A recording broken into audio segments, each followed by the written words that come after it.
ጤና ይስጥልን ክቡራን ተመልካቾቻችን፣ ሲሳይ አጌና ከሉዓላዊ ሚዲያ ሐሙስ ጥር 21 2018 ዓመተ ምህረት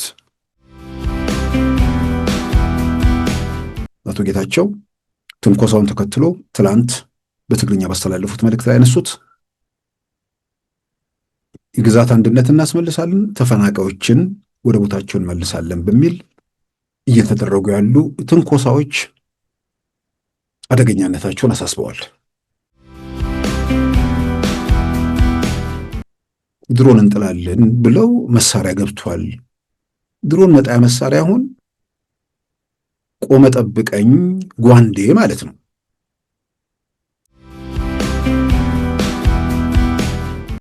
በተለያየ መንገድ እኮ የምንሰማቸው ነገር አለ። መጥፋት አለባቸው ብለው በተለይ በወታደራዊ ችሎታቸው ተጽዕኖ ማድረግ ይችላሉ የሚሉት እነ ጀነራል ጻድቃንን ነው። አሁን ይሄ እዛ ያለ ማን ነው ወዲ ምናምን የሚባሉት ሰዎችን ትዝም የሚሏቸው አይመስለኝም።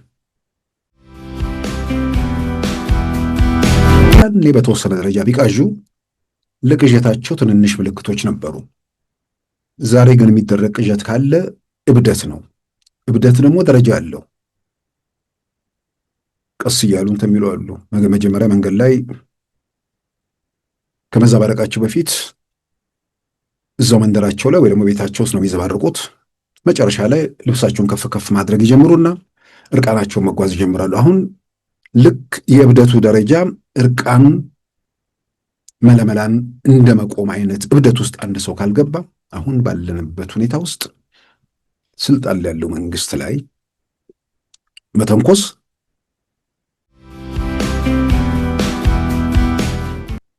በዛሬው ፕሮግራማችን በእነዚህና በሌሎች ወቅታዊ ጉዳዮች ላይ ትኩረት አድርገናል። አሁን ወደ ዕለቱ ዜና እናመራለን።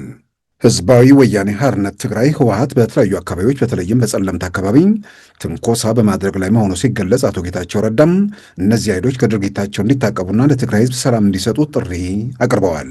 የኢትዮጵያ የሀገር መከላከያ ሰራዊትና የፌዴራል ፖሊስ ከአላማጣና ኮረም በመውጣት ኃይላቸውን ቆቦ ላይ ማጠናከራቸውም ታውቋል። በሳምንቱ መጀመሪያ በጠለምት አካባቢ ያደረጉትን ሙከራ ተከትሎ የኢትዮጵያ የሀገር መከላከያ ሰራዊት በወሰደው የአጸፋ እርምጃ ታጣቂዎቹን በመደምሰስ አርሚ 11 የተባለው ታጣቂ ቡድን ውስጥ በተለያየ ኃላፊነት ላይ የሚገኙ ሌተና ኮሎኔል ወልደ ሩፋኤልና ሌላ አንድ ስማቸው ያልጠቀሰ የሻለቃ ማዕረግ ያላቸው ሰው መማረካቸው በምስል ተሰራጭቷል። የአገር መከላከያ ሰራዊት በጉዳዩ ላይ የሰጠው መግለጫ ባይኖርም በተለያዩ መረጃዎች እንደተመለከተው አዛዦቹ የተመረኩት ታጣቂዎቻቸው ከተደመሰሱ በኋላ ነው። የህዝባዊ ወያኔ ሓርነት ትግራይ ህወሓት ቡድን እግረኛ ኃይሎችን በማስቀደም በተለያዩ አካባቢዎች ግጭት መጀመሩን ተከትሎ የኢትዮጵያ የሀገር መከላከያ ሰራዊት በአብዛኛው በድሮን ምላሽ እየሰጠ ወደ ሙሉ መከላከልና ማጥቃት ከመግባት ተቆጥቦ እንደሚገኝም ተገልጿል። ሆኖም በአነስተኛ ቁጥር ያሉ የሰራዊት አባላትን ከድንገተኛ ጥቃት ለመጠበቅ አስፈላጊ ወዳላቸው ስፍራዎች እየሳባቸው እንደሆነ የዓይን ምስክሮች ገልጸዋል። በዚህ ረገድ በአላማጣ እንዲሁም በኮረምና አካባቢው ያሉ የሀገር መከላከያ ሰራዊትና የፌዴራል ፖሊስ አባላት ከትናንት ሌሊት ጀምሮ ወደ ቆቦ መውጣታቸውን የአካባቢ ምንጮች ገልጸዋል። በጸለምት አካባቢ ውጊያው መቀጠሉ የተሰማ ቢሆንም በህወሓትም ሆነ በኢትዮጵያ ፌዴራል መንግስት በኩል በይፋ የተሰጠ መግለጫ የለም። የጠቅላይ ሚኒስትር አብይ የምስራቅ አፍሪካ አማካሪ አቶ ጌታቸው ረዳ ህወሓት ትንኮሳ እያደረገ መሆኑን በማረጋገጥ የትግራይ ህዝብን መልሰው ወደ እልቂት እንዳያስገቡ ጥሪ አቅርበዋል።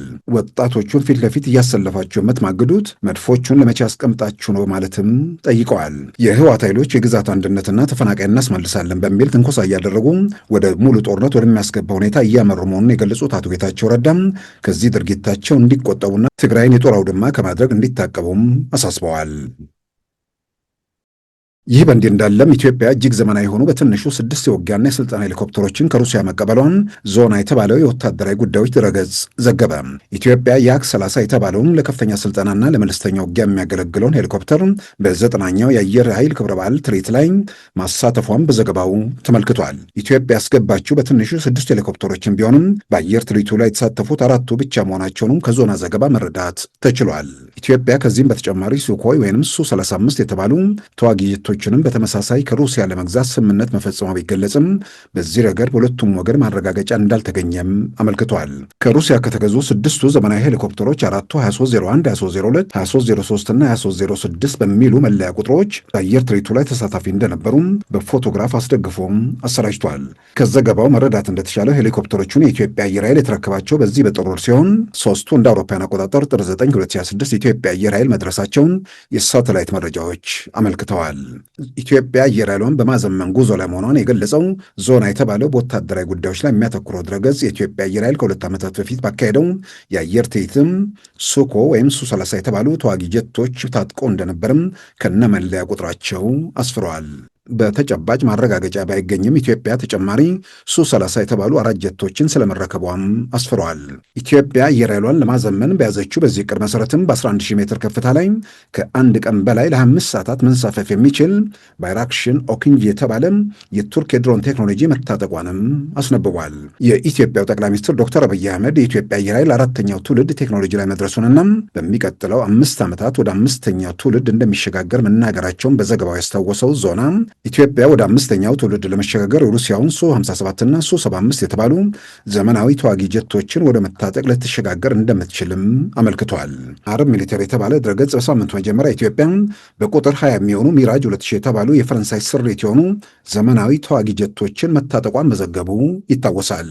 የኢትዮጵያው ጠቅላይ ሚኒስትር ዶክተር አብይ አህመድ በኢትዮጵያ አየር ኃይል 9ኛ ዓመት ክብረ በዓል ላይ ባደረጉት ንግግር የኢትዮጵያ አየር ኃይል ባለፉት 5 ዓመታት በተሰሩ ስራዎች በ85 ዓመታት ከተሰራው በላይ አየር ኃይሉን ማጠናከር መቻሉን ገልጸው በቀጣዮቹ 5 ዓመታት ደግሞ አየር ኃይሉን አሁን ያለበትን አቅም በጥፍ በማሳደግ ወደ 5ኛው ትውልድ ለማሸጋገር እየተሰራ መሆኑን አመልክተዋል። በዚህም ኢትዮጵያ ከአፍሪካ ቀዳሚ እንደምትሆን ገልጸዋል።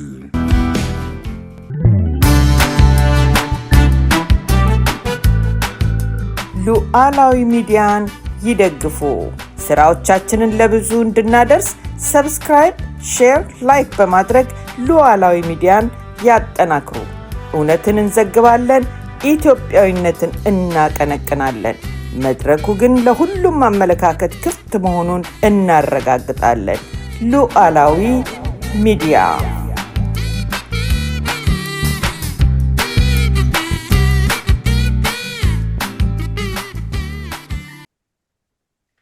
ክቡራን ተመልካቾቻችን ከተለያዩ አቅጣጫዎችን በሚሰሙ መረጃዎች ህዝባዊ ወያኔ ሓርነት ትግራይ በተለያዩ አካባቢዎች በኢትዮጵያ የሀገር መከላከያ ሰራዊት ላይ ትንኮሳ እያደረገ መሆኑን የሚያሳዩ መረጃዎች በስፋት እየወጡ ነው።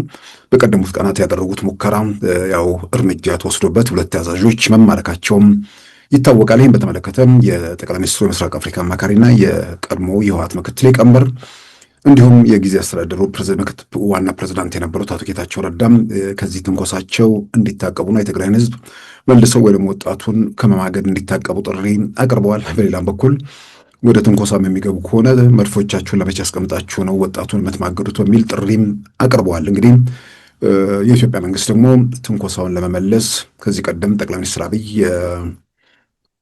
የኢትዮጵያ አየር ኃይል 9ኛ ዓመት ክብረ በዓል ምክንያት በማድረግ ባደረጉት ንግግር ስለ ኢትዮጵያ አየር ኃይል የቀደሙ ዘመናት ጉዞንና አሁን ደግሞ ባለፉት 5 ዓመታት ያንን በአፍሪካ ውስጥ ስመጥር የሆነውን አየር ኃይል የበለጠ ከፍ ለማድረግ ባለፉት 5 ዓመታት እጅግ መጠነ ሰፊ ስራዎች መሰራታቸውና የ85 ዓመቱን የሚሸፍን በ5 ዓመታት ውስጥ መሰራታቸውን በቀጣዮቹ 5 ዓመታት ደግሞ ይህን አሁን ያለንበትን ኢትዮጵያ አየር ኃይል ያለበትን ቁመና በጥፍ እንደሚያሳድገው ገልጸዋል። ከአፍሪካም ግንባር ቀደም እንሆናለን ሲሉ በሚቀጥሉት 5 ዓመታት ማለት ነው እንደ አውሮፓውያን አቆጣጠር እስከ 2030 የኢትዮጵያ አየር ኃይል ዋና አዛዥ ሌተና ጀነራል ይልማ መርዳሳም በሚቀጥሉት 5 ዓመታት ግንባር ቀደም እንሆናለን በሚልም የተናገሩት ነገር አለ። በብዙ መልኩ የኢትዮጵያ አየር ኃይል በቴክኖሎጂም በብዙ መልኩም ራሱን እያጠናከረና እያሰፋ የመጣበት ሁኔታ እንዳለ ይታወቃልና በዛ መድረክ ላይ ጠቅላይ ሚኒስትር አብይ ባደረጉት ንግግር ውጊያን ከሰዎች ህይወት የኢትዮጵያን ዋጋ ውድ ስለሆነ ያንን ለመቀነስ ብዙ ነገሮችን በቴክኖሎጂ እንጠቀማለን፣ ወደዛው ምዕራፍ እየተሸጋገር ነው በሚል መናገራቸው ይታወቃል።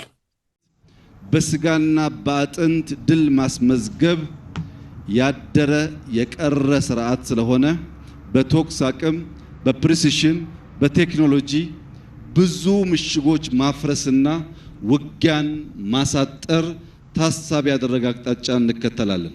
እያንዳንዱ ኢትዮጵያዊ ውድ ስለሆነ ቴክኖሎጂን በመጠቀም የሰው ሕይወት በመቀነስ የምንፈልገውን ድል ለመጎናጸፍ እንዲያበቃን በሚቀጥሉት 5 ዓመታት ቢያንስ አሁን ያለው አቅማችን በእጥፍ የሚያድግ ይሆናል።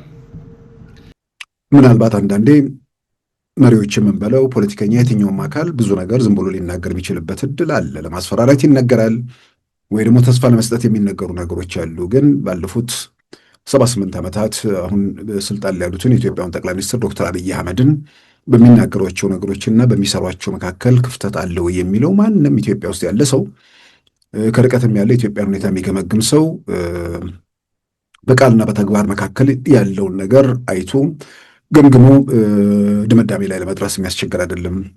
ዝም ብሎ የሆነ ቦታ ላይ ያልቆመ ሰው የሚነገሩ ነገሮች ቆም ብሎ አይቶ በሚነገሩት መጠኖች መጠን ራሱን ካላዘጋጀ በስተቀር ከእሳት ጋር መጫወት የሚሆንበት ሁኔታ ሰፊ ነው።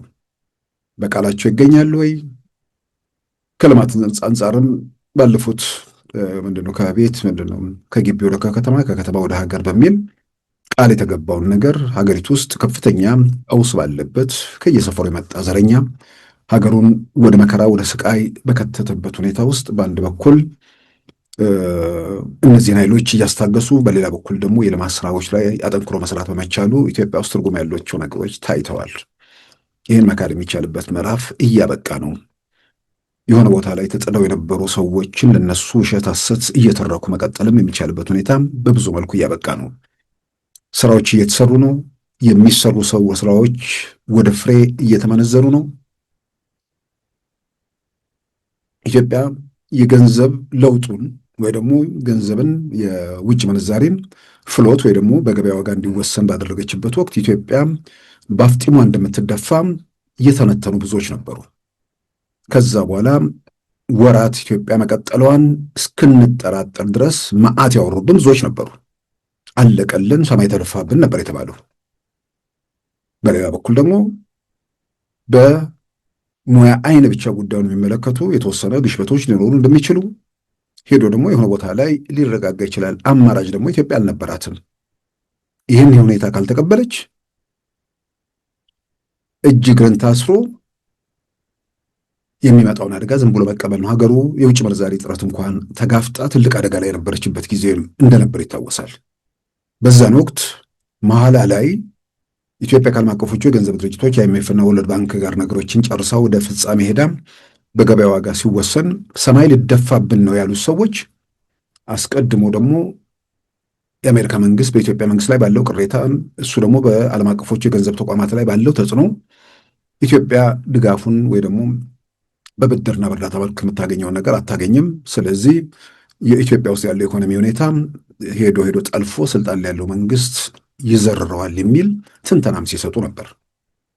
የመጀመሪያው የጥፋት ምኞታቸው ወይ ደግሞ የክፋት ምኞታቸው አልተሳካም። እውነተኛው ገንዘቡ ደግሞ ሲለቀቅ ይሄ በገበያ ዋጋ ይወሰናል የሚለው በጣም በጣም አደገኛ ነው። ሀገሩን በአፍጢሙ ይደፋል አሉ። ያም አልሆነም። እርግጥ ነው ግሽበት አለ። የህዝብ ቁጥር እያደገ ባለበት ሀገር ውስጥ ለረዥም ጊዜያት ዘረፋና ሌብነት በተንሰራፋበት ሀገር ውስጥ ከስራ ይልቅ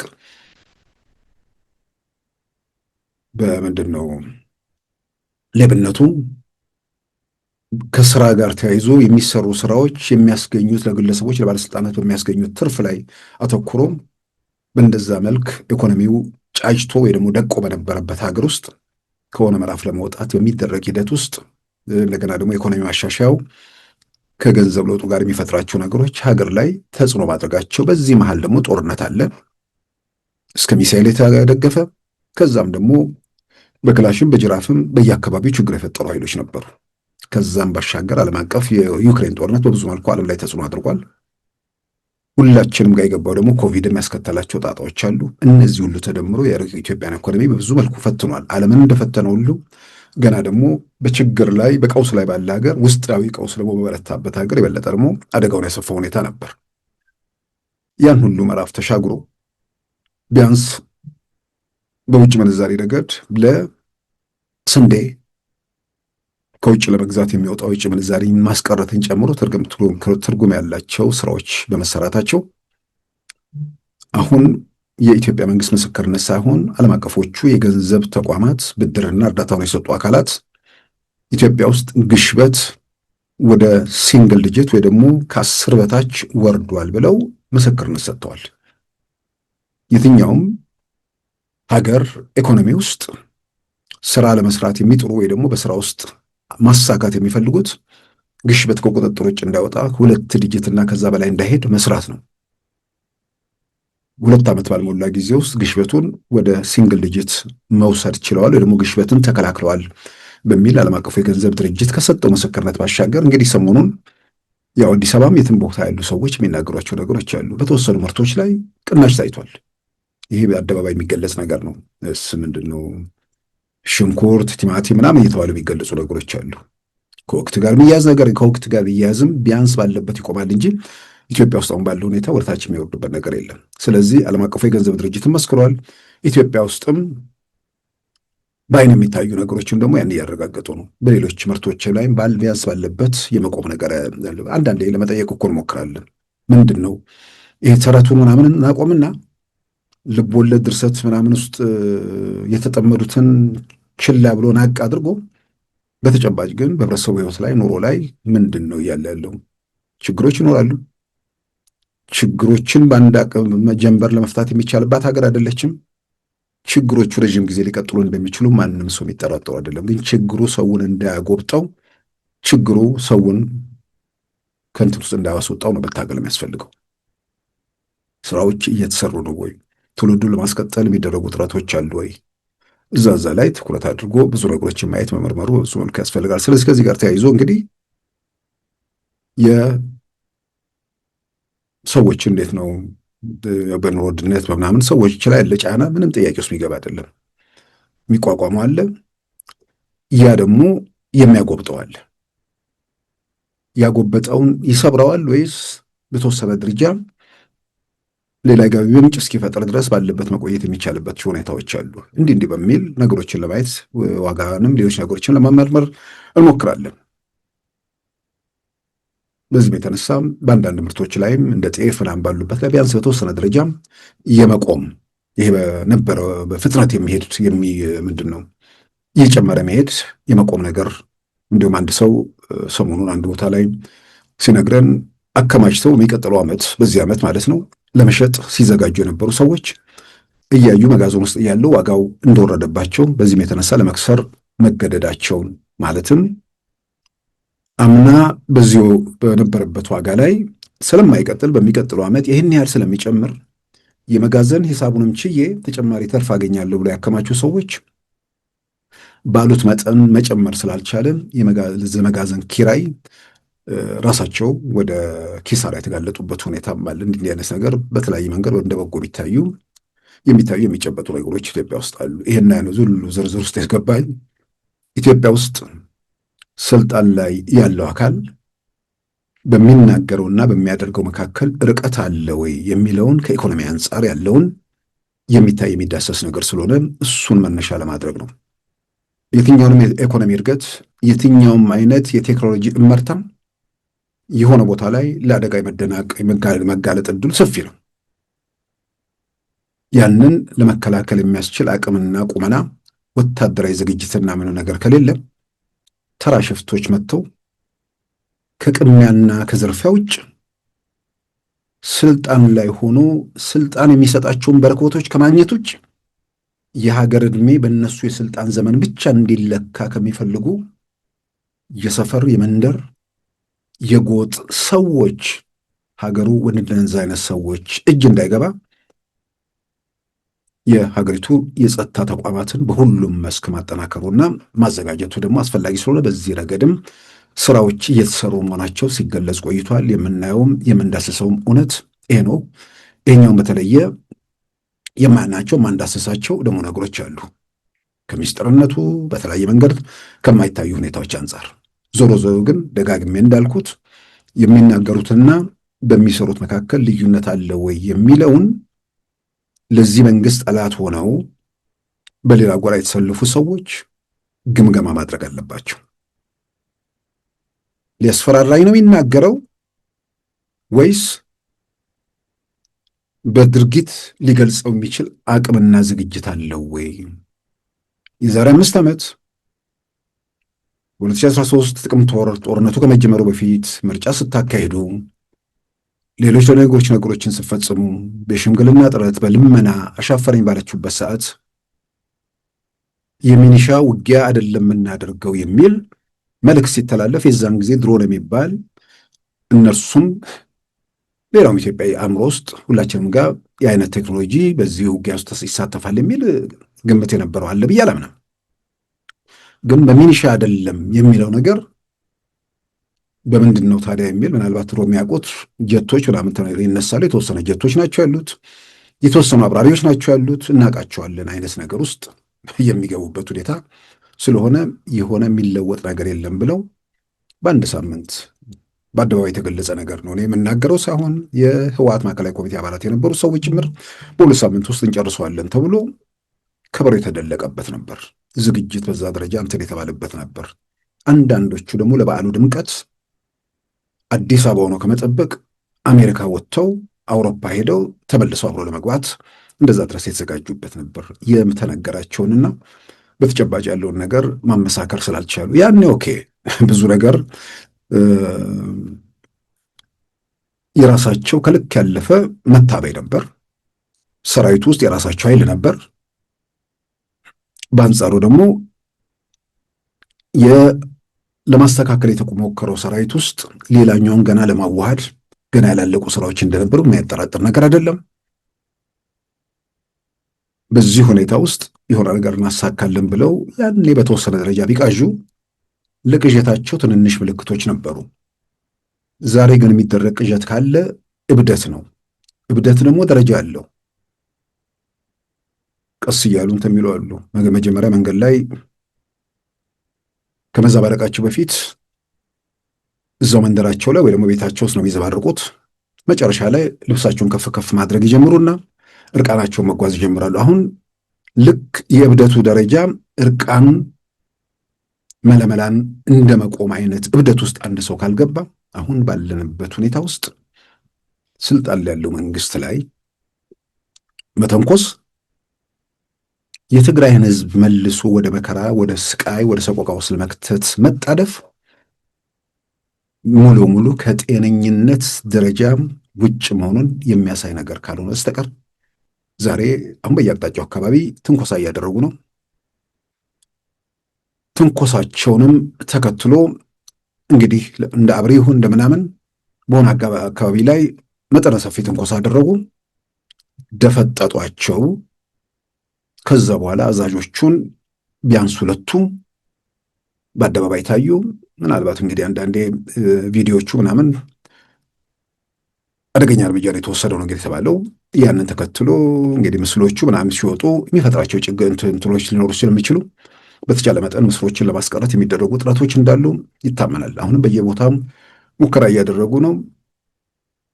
ቲፒኤልኤፍ ካምፕ ላይ የለም ውጊያ የሚል ነገር ያወራሉ እዛ ህወሓት ውስጥ ያሉ ሰዎች።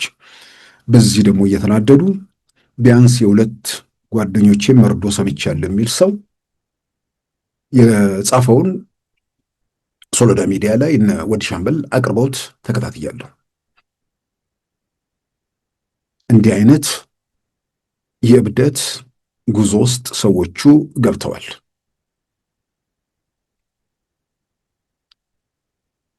ምኞታችን ዋና ሁላችንም ኢትዮጵያ ውስጥ የሆነ መንግስት የሆነ መንገድ ይወርቃል ብለው የሚመኙ ምኞት በተወሰነ ደረጃ በተጨባጭ ነገር ካልተደገፈ ቅዠት ነው።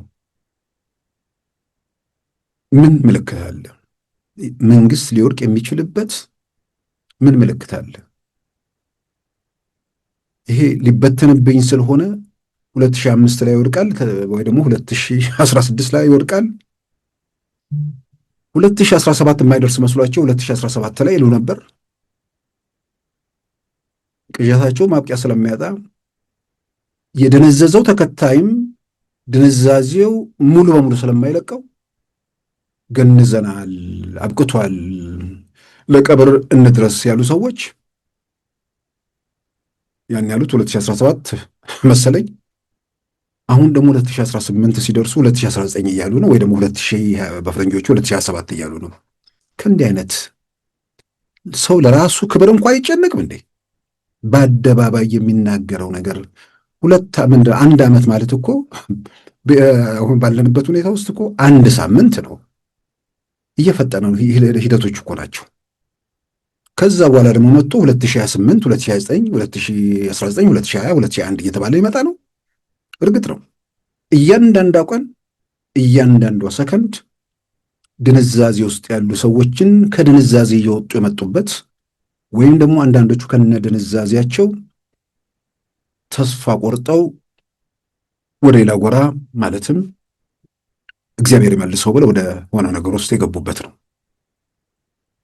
ከእንዲህ አይነት ተረት ከእንዲህ አይነት ቅዠት በሀገር በሕዝብ ላይ በትውልድ ላይ እንዲህ አይነት ከነውር ድርጊት መታቀብና ከእውነታው ጋር ራስ ማስማማት ነው። የጠላው መንግስት የጠላው መሪ ስለጠላው ወይ አንተ ስለተቃወምከው ሊሄድ አይችልም። ይልቁንም በተጨባጭ ካንተ ፍላጎት ካንተ ጉዳይ ጋር በተያዘ ሳይሆን በሀገር በሕዝብ ላይ እየደረሰ ያለ ነገር ካለ ያንን ማሳየት ማስረዳትና ትርጉም ያለው እንቅስቃሴ ማድረግ ነው። ይሄ የተረቱ የቅዠቱ የምናምን ዘመን ትርጉም ባለው ሁኔታ እያበቃ ነው። ምናልባት ሩቅ ላሉት ነገሮችን ለማይገመግሙ ሰዎች ላይገነዘቡት ይችላሉ። ወይ ደግሞ በራሳቸው ሰርክል ውስጥ ተጥደው ተመሳሳይ ነገር እያወሩ በራሳቸው ህልምና በዛው በቅዠቱ ዓለም እየባከኑ ስላሉ የሆነ ነገር የተፈጠረ እየመሰላቸውም ሊሆን ይችላል። ግን ሌላ ዓለም ውስጥ ነን፣ ሌላ ምዕራፍ ውስጥ ነን። ይሄ ኢትዮጵያ ውስጥ ያለው ነገር ምናልባት ኢትዮጵያ ፖለቲካ ስልጣን ላይ ላሉ ሰዎች አሁን ስጋት ነው ምናምን የሚለው ስጋት የሚል ቃል ራሱ ኢትዮጵያ ውስጥ ያለው ሁኔታ በኢትዮጵያ መዝገበ ቃላት በባለስልጣናቱ መዝገበ ቃላት ውስጥ የዚህ የህወሓት የፋኖ የሸኔ የምናምን ስጋት ከሚል ምናምን ነገር ውስጥ ይወጣ መሆኑን ዝም ብዬ ለመገምገም ለምንትን ለማለት የሚያስጠነጥር ነገር አይመስለኝም። እና አላስፈላጊ ትንኮሳ በማድረግ ሙቀቱን ለመለካት ሲባል ሙቀቱን አቶ ጌታቸው ረዳ የጠቅላይ ሚኒስትሩ የምስራቅ አፍሪካ አማካሪ የቀድሞ የህወሓት ምክትል ሊቀመንበርና ጊዜያዊ አስተዳደሩ ፕሬዚዳንት ሙቀቱን በወጣቶቹ ህይወት አትለኩት፣ የደበቃችሁትን መድፍ ለመቼ ነው ያስቀመጣችሁት ብለዋል። እሱንማ ካወጡ ወዲያው በድሮን ይመታል። ያንማ በቃላቸዋል። ያው ኢትዮጵያ ውስጥ ያለው ነገር ምናልባት ወደፊት ተስፋ ማደርገው ስልጣን ላይ ካሉት ኃይሎች ጋር ከገዢው ፓርቲ ጋር ለመፎካከር የሚያስችል አቅምና ዝግጅት ያላቸው ፓርቲዎች ይመጣሉ ወይ ደግሞ ያሉት በዛ ደረጃ ራሳቸውን እያሰፉ እያጠናከሩ ይሄዳሉ የሚል እምነት ነው ያለኝ እንጂ አሁን ባለንበት ሁኔታ ውስጥ ስልጣን ላይ ያሉት ሰዎችና ለመተኮስ ክላሽ የሚያወዛውዙት ወይ ደግሞ ጅራፍ የሚያጮሁት ሰዎች ወይም የተሰባበረ አየር መቃወሚያና ምናምን ሻዕቢያ ጠግንላቸዋለሁ ያላቸው ሰዎች ቲፔልፎች የሁለት ዓለም ሰዎች ናቸው። ከእውነታ ኢትዮጵያ ያለችበት አቅም ዓለም የደረሰበት ቴክኖሎጂ ለማወቅ ለማገናዘብ ያልታደሉ ሰዎች በአንድ ወገን አሉ። በሌላ በኩል ደግሞ ዓለም በሚፈጥንበት ሩጫ በሚሄድበት መጠን ለመከተል የሚደረጉ ጥረቶች አሉ። ግን ሁልጊዜም አንድ ሰው አንድ አካል ከሆነ ወገን ጋር ወደ ፍልሚያ ወደ ግጭት ወደ ምናምን ውስጥ ገባለሁ ብሎ ሲዘጋጅ ብዙ ነገሮችን መገምገም አለበት። ቆመዋል የሚለው ከሚገልጸው በላይ ወደኋላ በፍጥነት እየሮጡ ነው የሚለው የሚገልጻቸው ከቅርብ ሳምንታት በፊት ለደጋፊዎቻቸው ለምናምን ቲፔልፎችን ነው ሌሎችን እነሱ እንትን ላይ ሚዲያ ላይ የሚፈራፈሩ አለን ይበሉ። እዛ ላይ ቲፔልፎችን ነው የምለው። ይሄ ስብርባሪው ተሰባብሮ የተረፈው ማሰቢያው እንትን ወጥቶ ዝም ብሎ ሃርድዌሩ የሚንገጫገጨው ሶፍትዌር የሌለው ማለት ነው ቲፔልፉን። የነ ኢትዮጵያ ውስጥ ያለው የነ ጠቅላይ ሚኒስትር አብይ መንግስት የበላይነት በድሮን ስለሆነ የድሮን ምንድነው ድሮን መጣያ መሳሪያ በሻዕቢያ በኩል አስገብተናል ብለው ለደጋፊዎቻቸው ይናገራሉ። ይህንን አንዳንድ እንደነሱ የቆሙ ምንድነው በዚህ ማህበራዊ ሚዲያ ላይ ያሉ ደጋፊዎቻቸው ያን ያስተጋባሉ። ያን የሚከተሉ ደጋፊዎቻቸው እንደነሱ የቆሙ ናቸው ብዬ በቃ እንድደመድም ያደርገኝ ኢትዮጵያ ውስጥ ያለው ኢትዮጵያ መንግስት ምን እያደረገ እንደሆነ ማወቅ አያስፈልግም። ቴክኖሎጂ በዛሬና በነገ መካከል ያለው ልዩነት እንኳን ምን እየተካሄደ ነው የሚለውን አንድ ሰው ወደ ተቃራኒው የሆነ ነገር ከማድረጉ በፊት ያንን መመርመር ማገናዘብ አለበት። 2013 ጦርነቱ ሲፈነዳ በዓለም ላይ የነበረ የድሮን የቴክኖሎጂ ሁኔታና ዛሬ ያለበት ሁኔታ ምንድን ነው? ድሮን እንጥላለን ብለው መሳሪያ ገብቷል። ድሮን መጣያ መሳሪያ አሁን ቆመ ጠብቀኝ ጓንዴ ማለት ነው። ራሳቸው ድሮኖቹ እኮ ሄደው አጥፍቶ ነው የሚጠፉት። እነሱ እንትን ማለት አያስፈልግም። በቃ አከተመ እኮ ሌላ ዓለም ሌላ እንትን ውስጥ ነው የገባ ነው። ጣልከው አልጣልከው ራሱ የሚመጣው ጥሎ ሊመለስ አይደለም፣ እዛው አጥፍቶ ሊጠፋ ነው። ቴክኖሎጂ በዛ ደረጃ ሄዷል። እጅግ ደግሞ ርካሽ የሆነ ደረጃ የሚሰሩ እንትኖች ናቸው እነዚህ። ከዛሬ 3-4 ወር በፊት ዩክሬን ውስጥ ያለውን ጦርነት በተለይ ዩክሬን መጨረሻ ላይ በዚህ በድሮን ቴክኖሎጂ በኩል ራሻ ግዛት ገብታ በሆነ አየር ኃይል ቤዛ ላይ ከፈጸመችው ጥቃት ጋር በተያያዘ እዛ ድረስ ተጉዞ የኒውስዊክ ዘጋቢ ያቀረበውን ዘገባ ተመለ በጣም ተገርሜ አቅርቤዋለሁ። እዚህ ላይ ከነቀኑ ከነምናምኑ ሰዎቹ ዝም ብሎ አንድ ሰው ለመዋጋት ሲል እንኳን እንደዚህ አይነት ምን ዓለም ላይ ምን አለ እንኳን ብሎ መረጃ አይሰበስብም እንዴ? ይሄ ሜዳ ላይ የተሰጣ ነገር ነው። እና ዛሬ ላይ ቆሞ ድሮን መጣ ያለን ይላሉ። ድሮን መጣ ያለን ማለት አሁን ሚሳኤል ይዞ ሊወጋ የመጣን ኃይል በጅራፍ አቆመዋለሁ ብሎ እንደመፎከር ነው የሚቆጠረው። ያው ማሰብ የማይችሉ የደነዘዙ ወገኖች እንደነዚህ አይነት ሰዎች እንደው በስተት እንኳን ከዚህ በኋላ ወደ ኢትዮጵያ የፖለቲካ ስልጣን ምናምን ላይ መታየት አለባቸው። ትላንት ላይ የቆሙ ማሰብ የማይችሉ በማሰብ ችሎታቸው ወደኋላ የቆሙ ብቻ መሆናቸው ብቻ ሳይሆን የሆነ ፍላጎታቸውን የሆነ ህልማቸውን ለማሳካት የነሱን የምንድን ነው የስልጣን ረሃብና የነዋይ ሱስ ለማሳካት ሌሎችን ለመማገድ ወደ ኋላ የማይሉ ያውን በድንቁርና ይህም በድፍረት የምናገረው በማስረጃም ጭምር ስለሆነ ነው።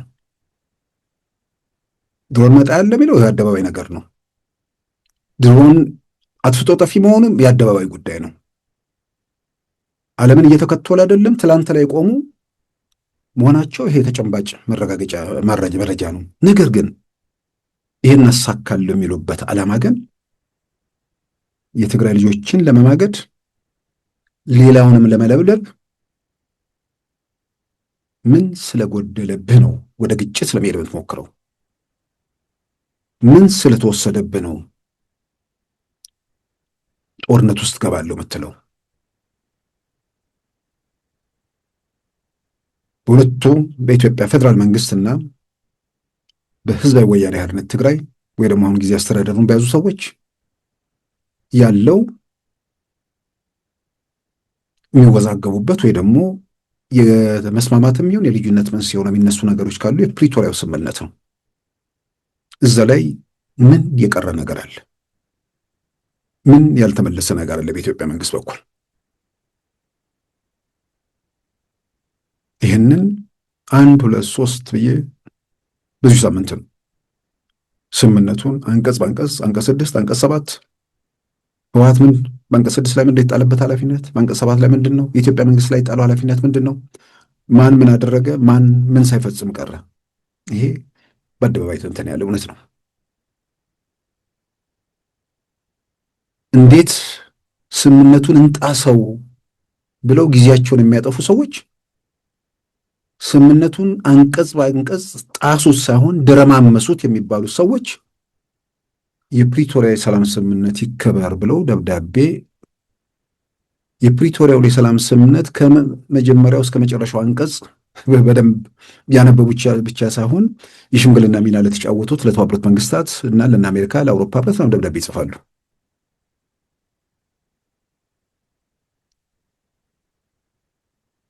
አሁን ለመተኮስ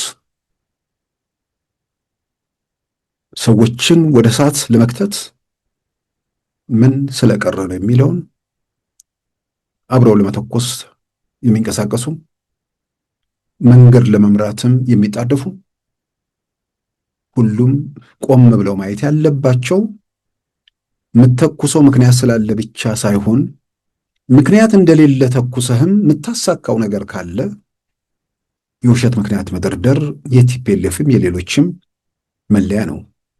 ጥያቄው አንደኛ ምክንያት የለም፣ ሁለተኛ የሐሰት ምክንያት ደርድረ ትጠፋለህ እንጂ የምታመጣው ነገር የለም።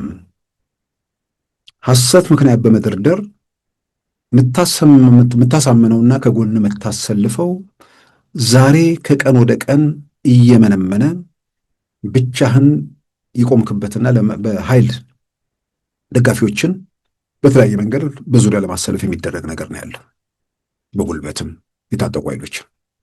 ስለዚህ የፕሪቶሪያው ስምምነት ላይ አቶ ጌታቸው ትንኮሳውን ተከትሎ ትላንት በትግርኛ ባስተላለፉት መልእክት ላይ ያነሱት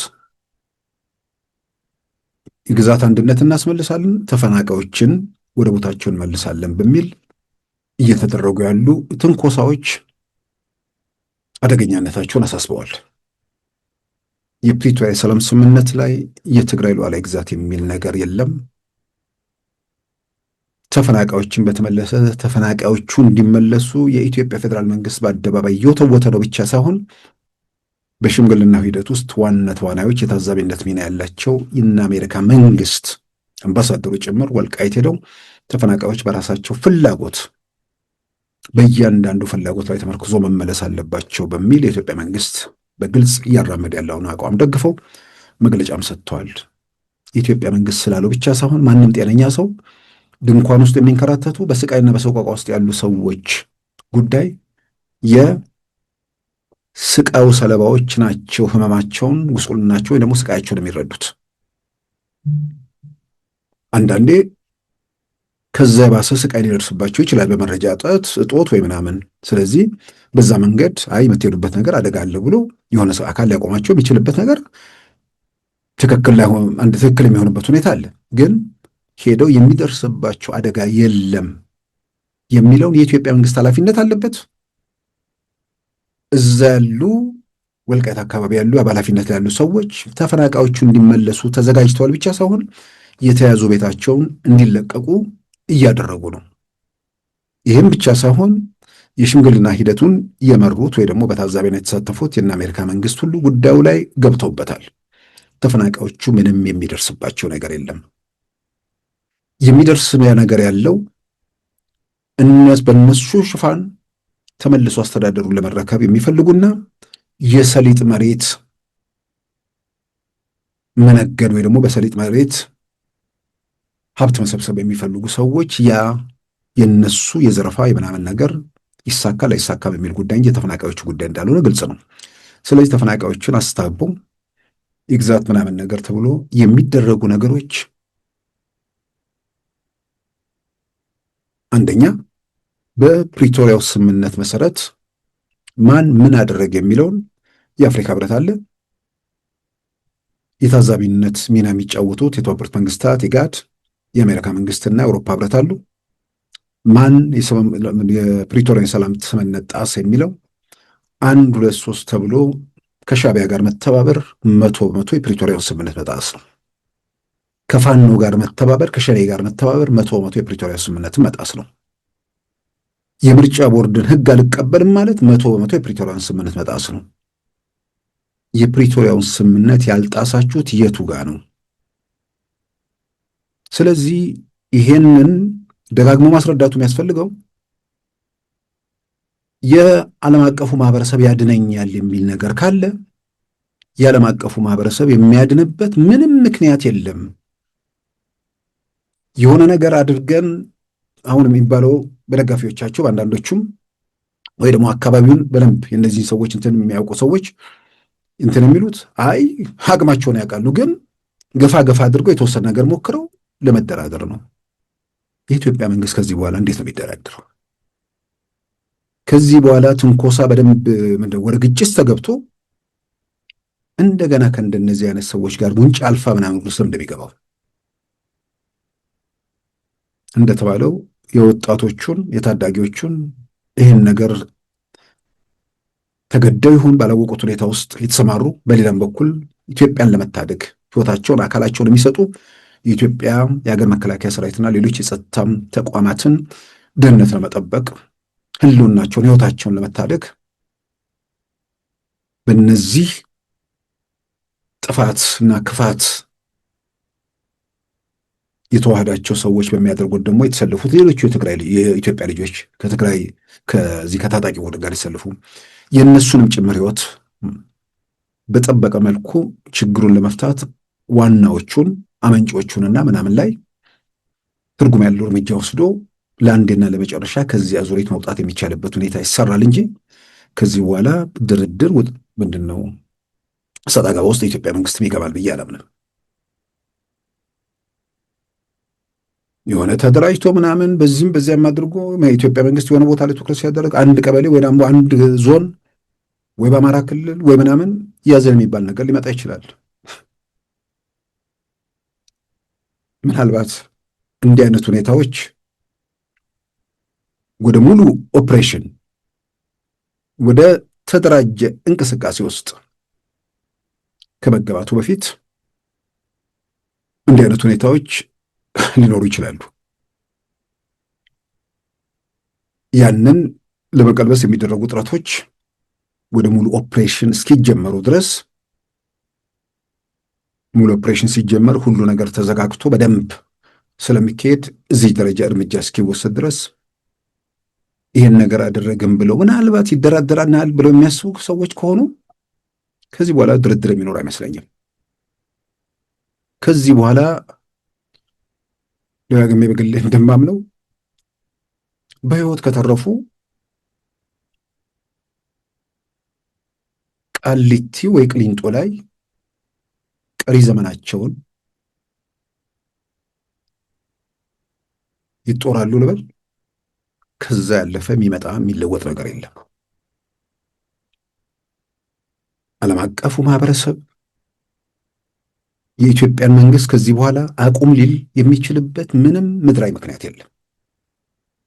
ዓለም አቀፉ ማህበረሰብ አካባቢው 100% ከሁከት ከግርግር ነፃ እንዲሆን በአካባቢው ላይ ተጽዕኖ ፈጣሪው ደግሞ ሀያል እየሆነ የወጣውን የኢትዮጵያን መንግስት ሀያልነቱን የሚያረጋግጡ ነገሮች የበለጠ እንዲሰራ ነው የሚፈልገው።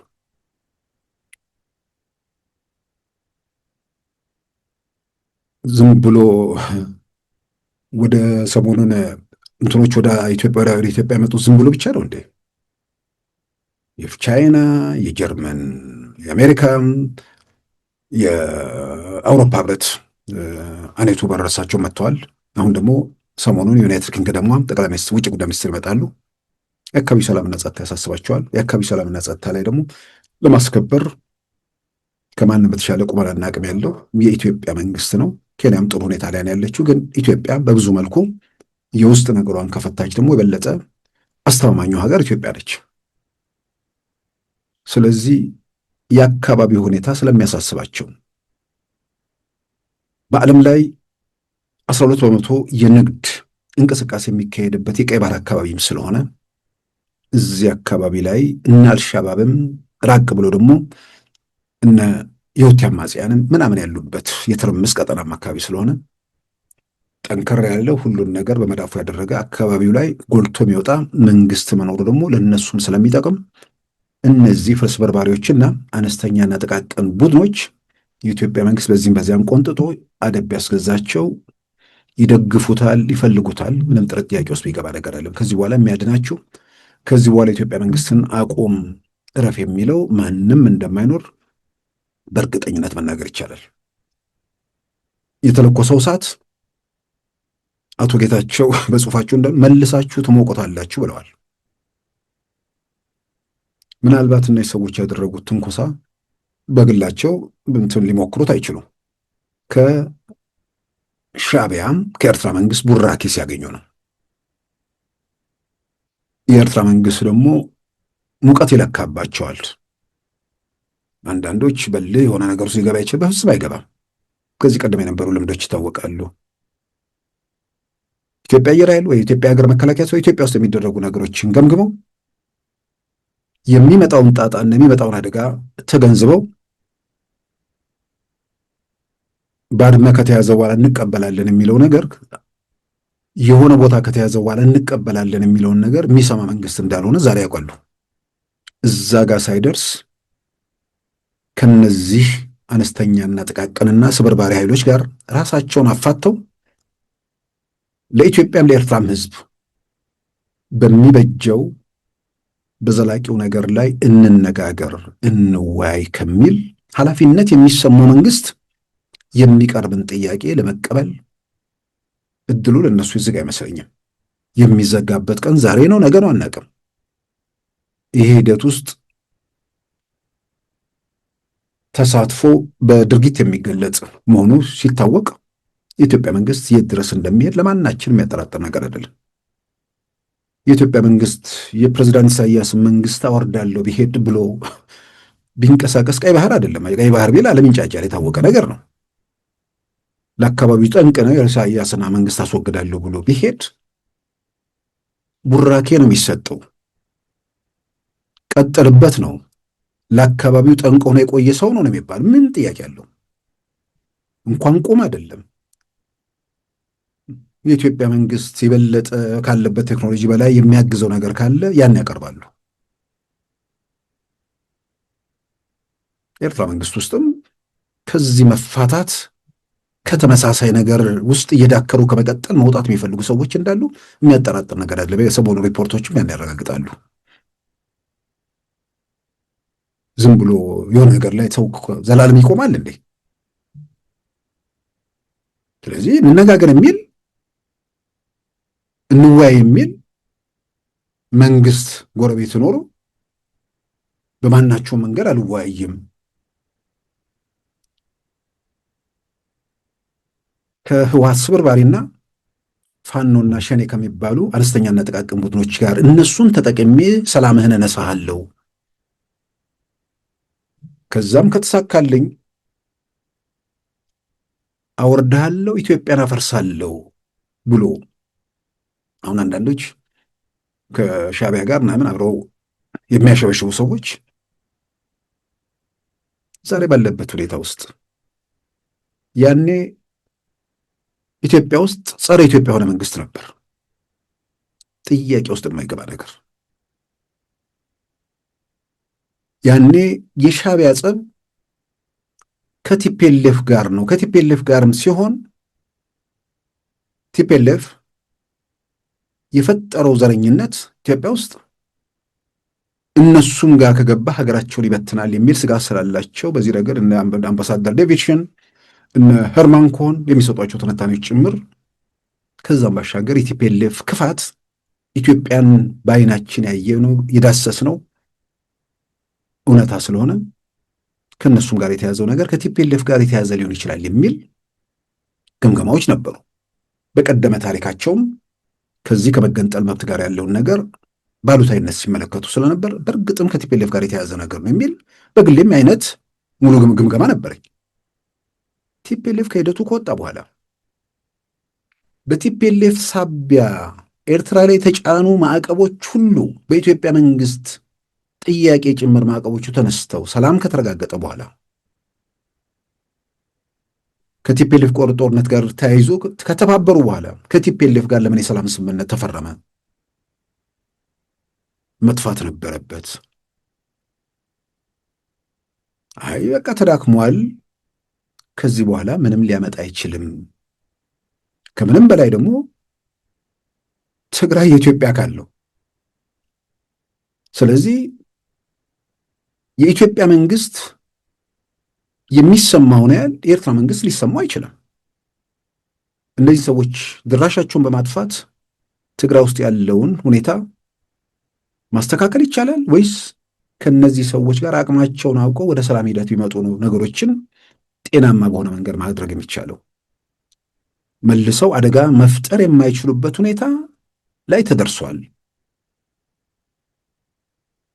ስለዚህ ወደ ሰላም ስምምነት መኬዱ ነከሌ ካልጠፉ የሚል በነገራችን ላይ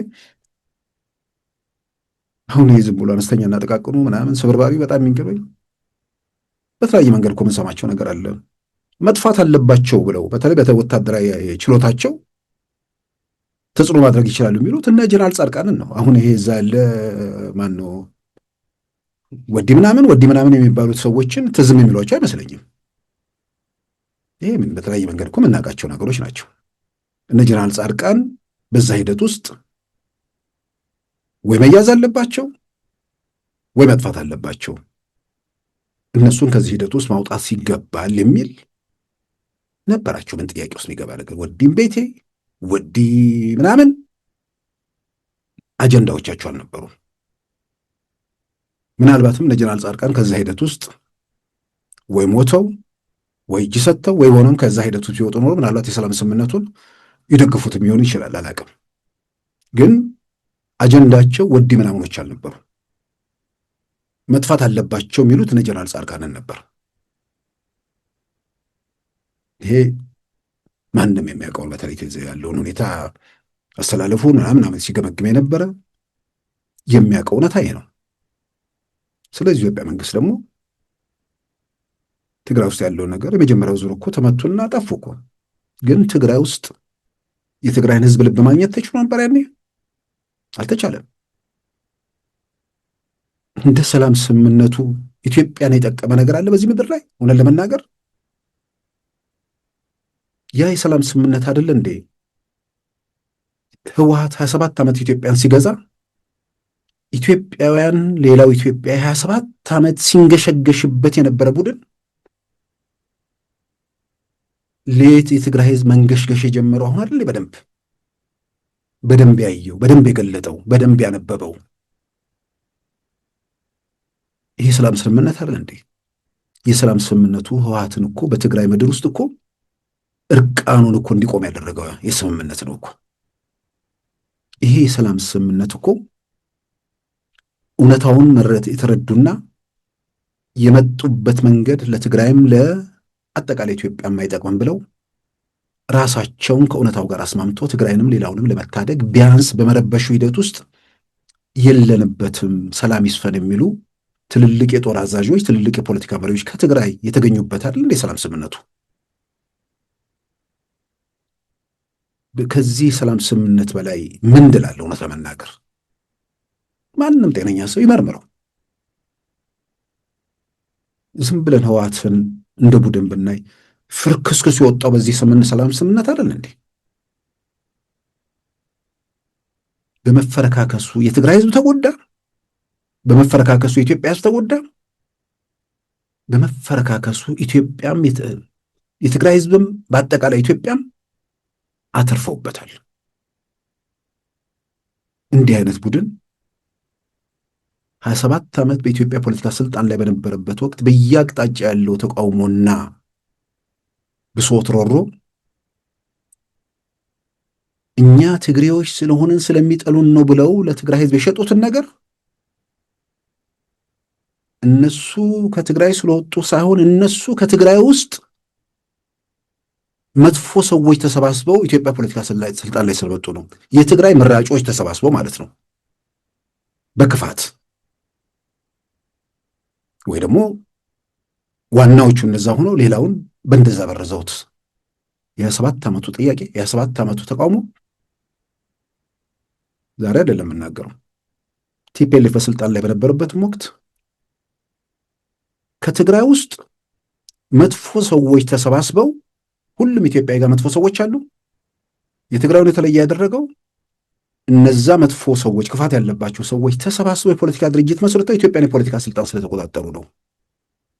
አሁን ደግሞ በየቦታው ያሉ መጥፎ ሰዎች ተሰባስበው ገና ስልጣን ሳይዙ ህወሓት ትግል ላይ በነበረበት ወቅት አድርጎት የማያውቀውን፣ ሻዕቢያ ትግል ላይ በነበረበት ወቅት አድርጎት የማያውቀውን፣ የኦጋዴን ብሔራዊ ነጻነት ግንባር ትግል ላይ በነበረበት ወቅት አድርጎት የማያውቀውን፣ የሲዳማ አርነት ንቅናቄ፣ የአፋር ዲሞክራሲያዊ አንድነት ግንባር፣ የሁሉም የኢትዮጵያ አማጽያን አድርገውት የማያውቁትን አረመኔያዊ ድርጊት የሚፈጽሙ ደግሞ ፋኖና ሸኔ የሚባሉ በኢትዮጵያ ምድር በቀሉ። እንደነዚህ አይነት ሰዎች ደግሞ የኢትዮጵያ ፖለቲካ ስልጣን ላይ ቢወጡ ሀገር ይጠፋል አይደለም? ምን ሊከተል እንደሚችል ማን የሚገመግመው ነገር ነው። ስለዚህ መጥፎ ሰዎች ተመራረጡና በዘር ተደራጅተው የኢትዮጵያን ፖለቲካ ስልጣን ይዘው ኢትዮጵያ ወደፊት መጓዝ የምትችልበትን ጎዳና በስልጣን በክፋት እዛው እርስ በርሳቸው እንትን ሲሉ ኢትዮጵያን ወደኋላ አስቀርተው በመጨረሻ የደረሰበት ደረጃ በግልጽ ይታወቃል።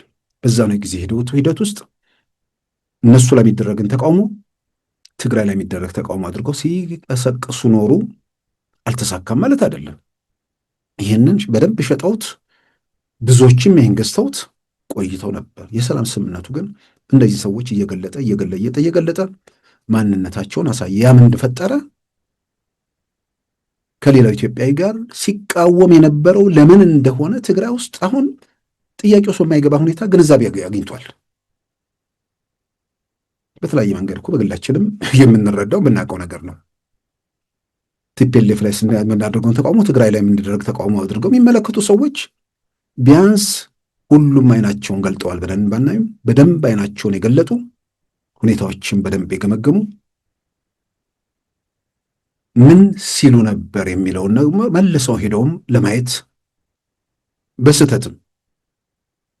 በስህተትም በየትኛውም አጋጣሚ ከቲፒኤልኤፍ አልፈን በህዝብ ላይ የተደረገ የትኛውም አይነት ብዙ ጊዜ ጸረ ቲፒኤልኤፍ ምናምን በመሆን መቼም ጥያቄ የሚያሳብኝ የለም። ግን በስህተት 10 ምናምን ዓመት ጋዜጣ ላይ መጽሔት ላይ ጽፌያለሁ። 10 ምናምን ዓመት በሚዲያ በድምፅ በምስል ስናገር ኖር ያሉ አጠቃላይ 30 ዓመታት የቲፒኤልኤፍን ዕድሜ ልክ ህወሓትን ስቃወም ነበር። ከህወሓት አልፌ በማናቸውም ሁኔታ የህዝብ ላይ ወይ ደግሞ አካባቢ ላይ ያደረግኩት አንዳችም ነገር የለም። አንዳንዶች በንዴት አንዳንዶች እንደ ቲፒኤልኤፍ የሆኑ ግልባጮች ያን ያደርጉ ማለት አይደለም። ግን ብዙሃኑ ኢትዮጵያዊ ህወሓትን ሲቃወም የነበረው ከህወሓት አልፎ ህዝብ ላይ ማህበረሰብ ላይ ያደረገው ነገር አልነበረም። ይህንን ዛሬ መረዳት ማወቅ የተቻለው ቲፒኤልኤፍ ተገላልጦ ስለተነበበ ነው። ስለዚህ የሰላም ስምምነቱ የፕሪቶሪያ የሰላም ስምምነት ብዙ ነገሮችን አስተካክሏል፣ ብዙ ነገሮችን ለውጧል እንጂ ጠቅሞናል እንጂ አልጎዳንም። እንደጠቀመ ደግሞ ከታወቀ በኤርትራና በኢትዮጵያ መካከል የውዝግቡ መነሻ በትክክል እሱ ከሆነም ያው እነ ካሜሩን አድሰን ትላንት በዘገባ ባቀረብነው ፎሬን ፖሊሲ ማጋዚን ላይም ሌሎችም ሲተነቱን የኖሩት የኢትዮጵያና የኤርትራ መንግስት ግንኙነት ይሻከረው ወይ ደግሞ ልዩነታቸው የመነጨው የፕሪቶሪያ ስምምነት መሆኑ በግልጽ እየተነበበ ነው። ስለዚህ የሰላም ስምምነቱ ህወሓትን ብትንትኑን አውጥቶ ከምንም በላይ የህወሓት መፈረካከስ ሳይሆን የትግራይ ህዝብ ህወሓትን መረዳት የሚቻልበት ሁኔታ ተፈጥሮ ህወሓትን የትግራይ ህዝብ ተረዳ ማለት ህወሓት ላይ ሁሉም ኢትዮጵያ የጋራ ገጽ ላይ መጣ ማለት ነው። በጋራ ገጽ ላይ ከመጣን የተቃውሟችን መነሻ ሁላችንም ወደ አንድ ጉዳይ ላይ ከመጣን ተቃውሞ ለምን እንደሆነ ሁሉም ግንዛቤ ከወሰደ ለመፍትሄውም ደግሞ የጋራ ድምፅ ለማስተባበር ያለው እድል ሰፊ ነው። ያም ብቻ አይደለም። የፕሪቶሪያ ስምምነት ህወሓትን ገላልጦ አሳየ ብቻ ሳይሆን የፕሪቶሪያው ስምምነት በዘር የተደራጁ ሰዎች፣ በዘር የተሰባሰቡ ሰዎች ለራሴ ለሚሉት ወይ ለተደራጁበት ኃይል ማህበረሰብ ጭምር ጠላቶች መሆናቸውን ትግራይን ብቻ በተቆጣጠሩበት ሁኔታ ውስጥ ከምር ለትግራይ ህዝብ የቆሙ ሰዎች ቢሆኑ ኖሮ ጅራፍ ይዘው ሚሳኤል ከዛ ኃይል ጋር እዋጋለሁ የሚል እንትን ውስጥ አይገቡም፣ አይንደፋደፉም ነበር። ሌላው ቀርቶ ኃላፊነት አይሰማቸውም የሚለውን የበለጠ የሚያሳየው ትግራይ ውስጥ የዛሬ 5 ዓመት ውጊያ ሲገቡ 2 ሳምንት እንደርሳለን ሲሉ በዚህ መጠን ትግራይ ውስጥ ጸረ ህወሓት እንቅስቃሴ የለም። ከፍተኛ የህዝብ ድጋፍ ነበራቸው፣ ጥያቄ ውስጥ የማይገባ የፖለቲካ አመራሩ ውጭም ውስጥም ያለው ከፍተኛ ድጋፍ ነበራቸው። የሰራዊቱ አዛዦች የኢትዮጵያ መከላከያ ሰራዊት ውስጥ መጨረሻ ላይ የነበሩ ጭምር ተጠራርተው ነው ሄዱት። የኢትዮጵያ ሰሜን ዕዝ የሚባለው እኮ 80% የኢትዮጵያ የሀገር መከላከያ ሰራዊት መሳሪያ ያለበት ነው። እሱን በአብዛኛው ለመቆጣጠር የቻሉበት ሁኔታ ነበር። ኢትዮጵያ እስከ 700 ኪሎ ሜትር ማስወንጨፍ የምትችለውን ሚሳኤል በእጃቸው ነበር። ከዛ ደግሞ አነስተኛ ሚሳኤሎችም እዛው ነበሩ። ይህንን ይዞ መጨረሻ ላይ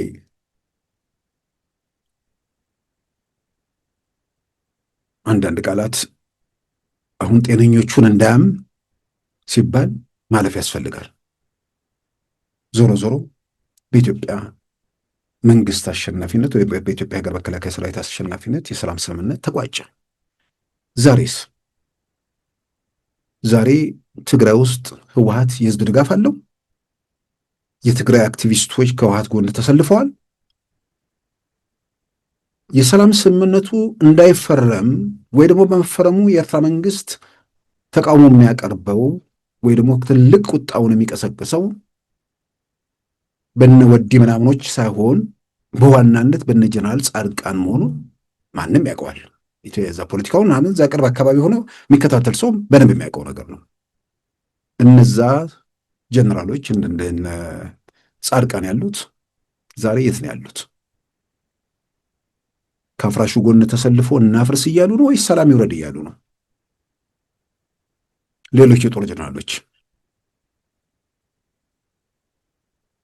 ቢያንስ ያኔ ዝምታን የመረጡት እነ ጀነራል ሳሞራ ይሄ ነገር ይቁም እያሉ አይደለም?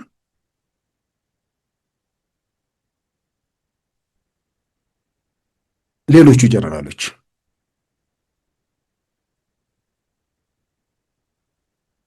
እነ ሜጀር ጀነራል ዘውዱ ኪሮስ እነ ጀነራል ገብረ እግዚአብሔር በየነ ወይ ወዲያን ጥሩ የሚባሉ ጨምሮ ሌሎች ጀነራሎችና ከፍተኛ መኮንኖች እንዲሁም በርካታ ወታደሮች ህወሓትን ከስልጣን ለማውረድ ጠመንጃ እየጠየጥንት ምንድነው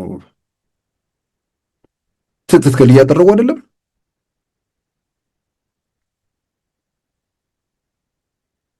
የፖለቲካ አመራሩ ህወሓት ምክትል ሊቀመንበሩን ጨምሮ ቢያንስ ከ14-15 በላይ ማዕከላዊ ኮሚቴን አክሎ ከሂደቱ አልወጡም። ሌላ ኃይል መስርተው ጸረ ቲፒኤልኤፍ ሆነው እየተንቀሳቀሱ አይደለም? ጅራፍ የሚያጮኸውም ክላሽ የሚያወዛውዘው ለዘመኑ መጥነው መገኘት ከተጨባጭ እውነታ ጋር ራስን ማስማማትና የሚያዋጣና የማያዋጣው ነገር ለይቶ ራስን ከውርደት ለቀናት የሚሆን ለሰው ለረዋት ህዝብንም ከጉስቁልና ለመታደግ ጊዜውንና አጋጣሚውን በመጠቀም ራሳቸውንም ቢያተርፉ ጥሩ ነው ብዬ አምናለሁ። ክቡራን ተመልካቾቻችን የዛሬ ሐሙስ ጥር 21 2018 ፕሮግራማችን በዚህ ተጠናቋል። ጤና ይስጥልን።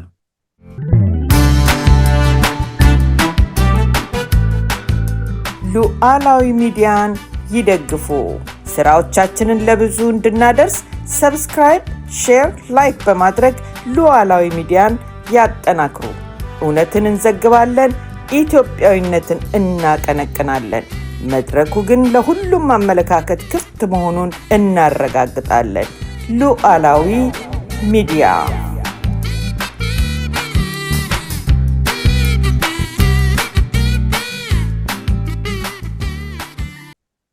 የዛሬ ሐሙስ ጥር 21 2018 ፕሮግራማችን በዚሁ ተጠናቋል። ጤና ይስጥልን።